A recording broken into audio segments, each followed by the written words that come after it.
शिकार का ऐलान।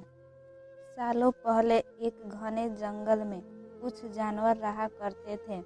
उनमें से एक शेर था और उसकी सेवा में हरदम लोमड़ी, भेड़िया, चीता और चील रहते थे।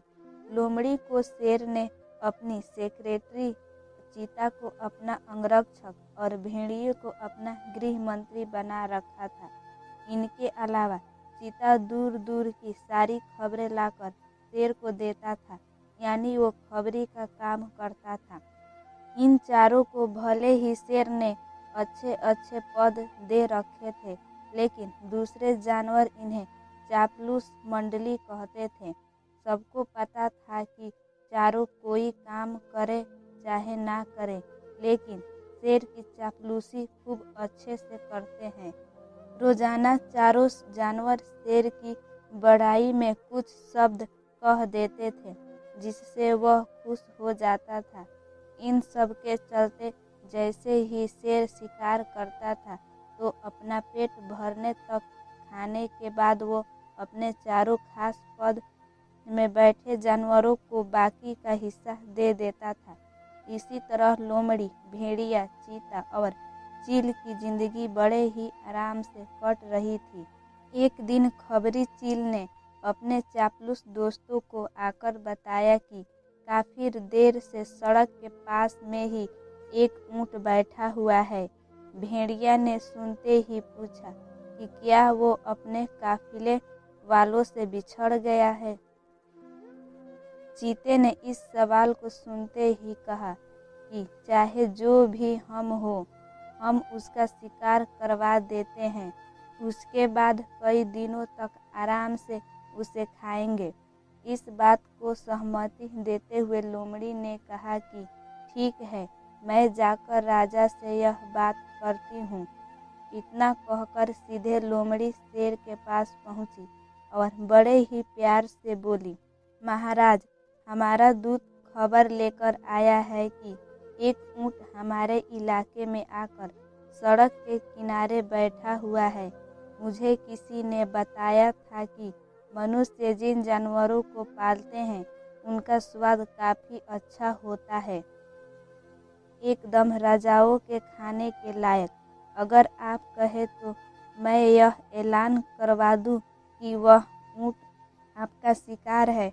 लोमड़ी की अच्छी बातों में आकर शेर ने कहा, ठीक है।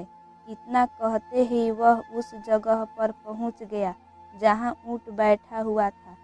शेर ने देखा कि वो ऊंट काफी कमजोर है और उसकी आंखें भी काफी पीली हो चुकी है।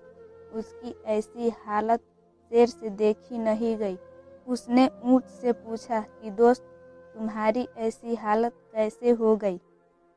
कहराते हुए ऊंट ने जवाब दिया, जंगल के राजा, क्या आपको नहीं पता कि सारे इंसान कितने दयाहीन होते हैं? सारी उम्र मुझसे एक व्यापारी ने माल ढुलाया। अब मैं बीमार हो गया तो उसने मुझे अकेले मरने के लिए छोड़ दिया। उसने सोचा कि मैं अब उसके किसी काम का नहीं रहा, इसी वजह से अब वो मुझे अपने साथ नहीं रख रहा है और ना ही मेरा इलाज करवा रहा है। अब आप ही मेरा शिकार कर दीजिए ताकि मुझे इस दर्द से मुक्ति मिल जाए। इन सब बातों को सुनकर शेर काफी दुखी हुआ। उसने ऊंट से कहा कि अब तुम इसी जंगल में रहोगे हमारे साथ। यहाँ तुम्हें कोई भी नहीं मारेगा।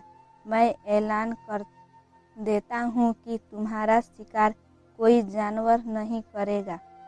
शेर की इस दयालुता को देखकर चारों चापलूस जानवर दंग रह गए। धीमी आवाज में भेड़िए ने कहा कि कोई नहीं, बाद में इसे किसी तरह मरवा देंगे। अभी जंगल के राजा का आदेश मान लेते हैं। ऊंट अब उसी जंगल में आराम से रह रहा था। अच्छे से हरी घास खाते खाते ऊंट एक दिन बिल्कुल स्वस्थ हो गया। वो हमेशा शेर के प्रति आदर भाव रखता था और शेर के दिल में भी उसके लिए दया और प्रेम की भावना थी। अब शेर की शाही सवारी भी स्वस्थ ऊँट निकालता था। वो शेर के चारों खास पदाधिकारी जानवरों को अपनी पीठ पर बैठाकर चलता। एक दिन चापलूस जानवरों ने जंगल के राजा शेर को हाथी का शिकार करने के लिए कहा। राजा भी मान गया, लेकिन वो हाथी पागल था। उसने शेर को बुरी तरह से पटक दिया। किसी तरह से शेर पागल हाथी से बच तो गया, लेकिन उसे काफ़ी चोट लग गई। अब बीमार शेर बिना शिकार किए किसी तरह से अपनी जिंदगी जीने लगा।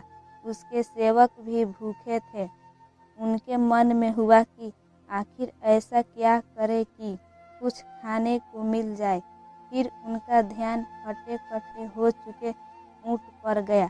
सबने मिलकर एक तरकीब सोचा और राजा के पास चले गए। सबसे पहले भेड़िए ने कहा कि महाराज, आप कितने दिनों तक भूखे रहेंगे?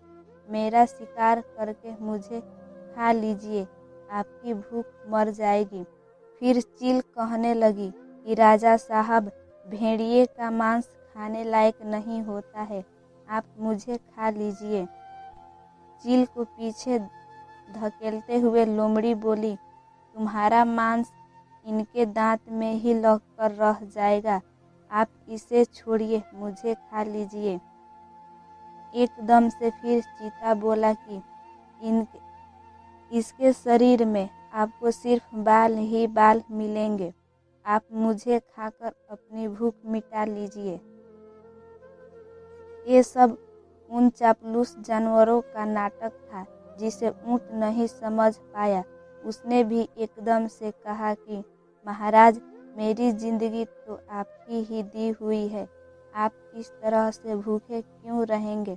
आप मुझे मारकर खा लीजिए। चारों चापलूस जानवरों को इसी बात का इंतजार था। उन्होंने एकदम कहा कि ठीक है महाराज, आप ऊँट को ही खा लीजिए। अब तो ये खुद ही कह रहा है कि मुझे खा लो, और इसके शरीर में मांस भी काफ़ी ज़्यादा है। अगर आपकी तबीयत ठीक नहीं लग रही है तो इसका शिकार हम कर देते हैं। इतना कहते ही चीते और भेड़िए ने मिलकर एक साथ ऊँट पर हमला कर दिया। कुछ ही देर में ऊँट की मौत हो गई। इस कहानी से हमें यह सीख मिलती है कि अपने आसपास चापलूस लोगों को नहीं रखना चाहिए। वो हमेशा अपने फायदे की ही सोचते हैं।